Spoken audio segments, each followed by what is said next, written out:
সাদের লাউ বানাইলো মোরে বৈরাগী। এই লাউ আজকে খাওয়া হবে, লাউ দিয়ে রুই মাছ দিয়ে। শোনেন, এই লাউটা কেন নিয়ে আসছি?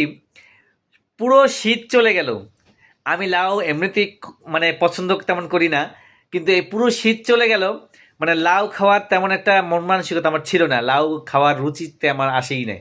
কিন্তু দেখুন, পুরো শীত চলে যাচ্ছে, এখন মনে হচ্ছে যে একটা লাউ খাই। হ্যাঁ, মানে দেখেন মানুষের রুচি কি। পুরো লাউর সিজন চলে গেছে কিন্তু মনেই চায় না যে একটা লাউ খাই কিনে। কিন্তু এখন মানে লাউর সিজনটা চলে যাচ্ছে, এখন মনে হচ্ছে যে একটা লাউ খাই। দেখুন একদম সকালের তরতাজা লাউ, একদম মনে করবেন যে একজনের গাছ থেকে, বলতে গেলে একজনের এটা চুরি না, মানে একজনের গাছ থেকে নিয়ে আসছি। সে পরে বলতেছে যে এটা মানে আমাকে গিফট করবে, কিন্তু আমি গিফট নেব না, তাকে তাকে আমি টাকাই দিয়ে দিয়েছি।